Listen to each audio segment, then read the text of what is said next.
please get out of bed anyway. 1.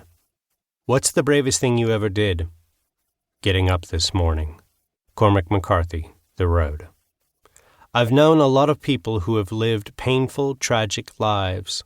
When I was young, I assumed these people were abnormal. Their suffering was the exception that proved the rule that a well-lived life is a pleasant life. People close to me went hungry and lived in filth. Some were addicted to alcohol, meth, cocaine, and God knows what else.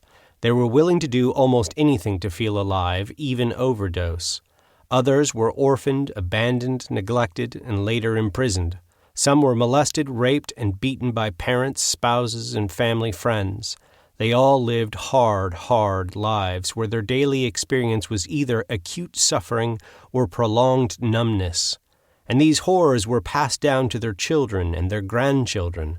I don't know where it will end. But as a child, I assumed that these tragedies were outliers. I assumed that outside of my circle, I would discover that most adults lived fairly pleasant and safe lives. Not perfect lives, not without difficulties and accidents, but generally pleasant, comfortable lives. A good job, a fulfilling marriage, an exciting sex life, a photogenic family, a sense of accomplishment, a new phone, not too much debt, reasonably good health, an abiding sense of happiness, solidly middle class, very Christian, a pleasant life, a normal life, a life I could have. I didn't believe that I was owed this normal life, but my sense of the world and of Christianity was that if I put in the work and honored God with my time, none of these good things were out of reach. They were normal, reasonable expectations. It wasn't like I had grandiose visions of fame or riches. I just expected things to be nice if I took care of my business, and so I did. As I grew older, my experiences mostly confirmed my expectations of what a normal life looked like. I met more people, and they mostly seemed to be pretty happy. They would greet me with warm smiles and interesting conversations. They had nice things. They enjoyed themselves. Life came easy to them. Life was pleasant and safe. The few people I met who had difficult lives seemed to choose their suffering.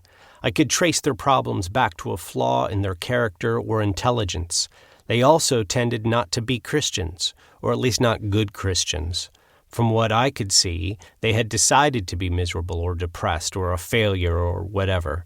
And I would think, if they just made better choices, if they were just disciplined and stopped making excuses, they wouldn't have to suffer this way. You can walk around for a long time thinking nonsense like this, that most adults have it together and live safe, pleasant lives, and that the ones who don't only have themselves to blame. It's easy to think like Job's friends. In fact, it's hard not to think like this, even when you grow up around tragedy and trauma, as I did. It's hard not to think like this because almost no one wants to tell you otherwise.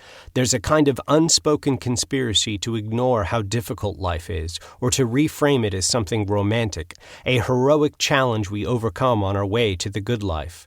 In this conspiracy, we each try to hide our scars, even from those closest to us, and sometimes even from ourselves.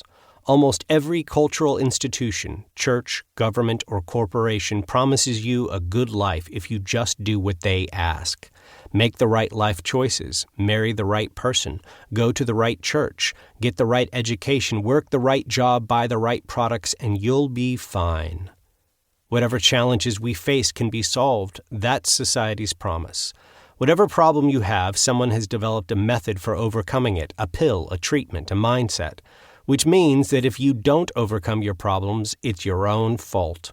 You really should have tried harder. You should have shown more initiative. You should have chosen the right technique because the normal life is a pleasant life for those who merit it. I believed all this, and I was wrong. The people close to me weren't anomalies. They were the norm. While not everyone will experience the kinds of trauma they did, suffering, even profound mental affliction and personal tragedy is a normal part of human life. Sometimes the tragedy strikes us directly. Other times we experience it through those we love. Suffering with others is its own kind of suffering and is no less real or significant for being indirect. One way or another, it gets us. Once I grew close to other adults, people who seemed to have their lives together, that's what I discovered. Life is far more difficult than we let on.